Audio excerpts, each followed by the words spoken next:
We are going to read chapters 3 and 4 of Day of the Dragon King. Chapter 3 is called The Silk Weaver. Jack and Annie kept walking across the pasture toward the road. Annie stopped when they neared the farmhouse. "We have to find the silk weaver and give her the message," she said. "Let's do that on our way back," said Jack. "I'm worried about finding the Imperial Library." "What if we don't have time?" said Annie. "We promised, and he was so nice." Jack sighed. "Okay," he said, "but let's find her fast, and remember to keep your head down so no one will notice us."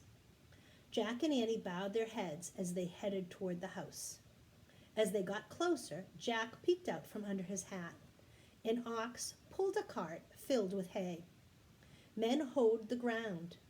Women pushed wheelbarrows piled high with grain.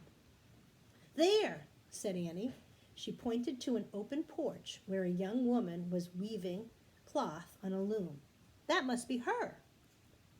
Annie ran to the silk weaver. Jack looked around to see if anyone was watching.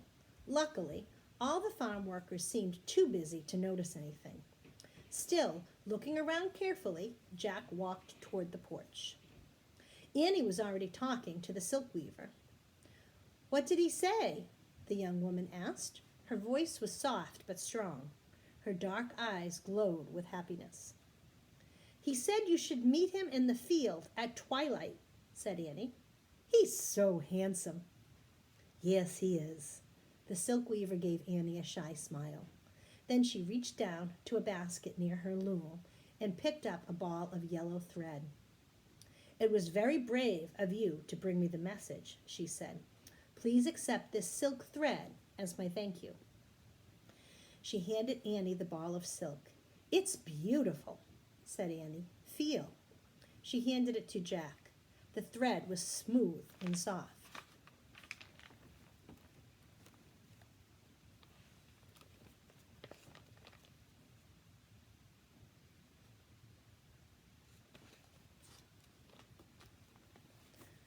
"How do you make silk?"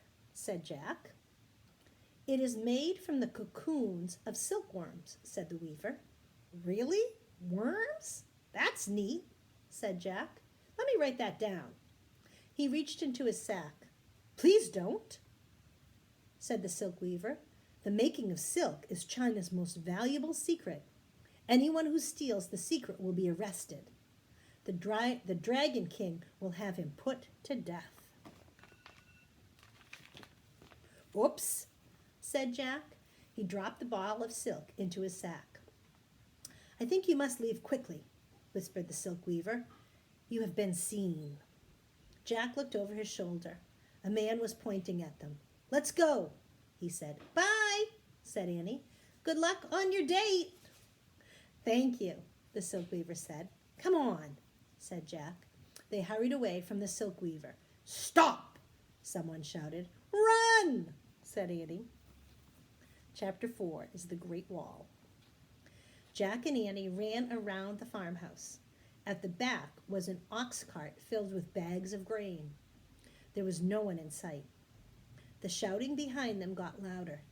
Jack and Annie looked at each other, then dived into the back of the wooden cart. They buried themselves in the middle of the bags of grain. Jack's heart pounded as the shouts came closer. He held his breath and waited for the people to leave. Suddenly, the cart lurched forward. Someone was driving them away. Jack and Annie peeked over the bags. Jack saw the back of the driver. He was calmly steering the ox cart over the dirt road. They were on their way to the walled city. Jack and Annie ducked down again. "This is great," whispered Annie. "All we have to do is jump out when we get into the city."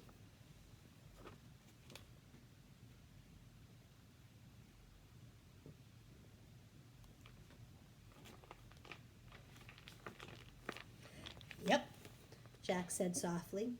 "Then we'll find the Imperial Library, find the book, and get back to the magic treehouse." "No problem," whispered Annie. "Whoa!" The cart slowly came to a halt. Jack held his breath. He heard voices and the heavy tramping of feet. Lots of feet. He and Annie peeked out. "Oh, man," he whispered. A long line of men was crossing the road in front of the cart. They carried axes, shovels, and hoes. Guards marched alongside them. "Let's find out what's happening," said Jack. He reached into his sack and pulled out the china book. Pushing his glasses into place, he found a picture of the workers. He read, "The Dragon King forced many of his subjects to start building a wall to protect China from invaders. Later, emperors made the wall even longer. Finally, it stretched 3,700 miles along China's border. The Great Wall of China is the longest structure ever built." "Wow, the Great Wall of China," said Jack. "I've heard of that," said Annie. "Who hasn't?" said Jack. "Those guys are going to work on it right now." Just then, someone grabbed Jack and Annie. They looked up. It was the driver of the cart. "Who are you?" he asked angrily. Jack didn't know what to say. The man's gaze fell on the open book in Jack's hands. His mouth dropped open. He let go of Jack and Annie. Slowly, he reached out and touched the book. He looked back at Jack and Annie with wide eyes. "What is this?" he said.